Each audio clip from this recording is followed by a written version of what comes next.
আসমান কেন সাতটি আর কোন আসমানে কি আছে জানলে আপনি সত্যি অবাক হয়ে যাবেন প্রিয় দর্শক।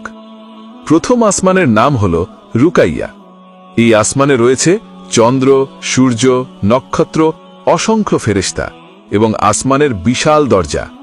আর এই আসমানেই রয়েছেন হজরত আদম আলাইহিসসালামের সিংহাসন। দ্বিতীয় আসমানের নাম হল ফাইদুম, যাকে অনেকে মাউন নামেও চেনেন। এই আসমানে রয়েছেন বহু ফেরেশতা এবং আল্লাহর প্রিয় নবী হজরত ঈসা আলাইহিসসালাম। তৃতীয় আসমানের নাম হল মালাকুত বাহারিজুন। এখানে রয়েছেন ইবাদতে মশগুল অসংখ্য ফেরেশতা এবং সৌন্দর্যের প্রতীক হজরত ইউসুফ আলাইহিসসালাম। এরপর চতুর্থ আসমানের নাম হল জাহিরা।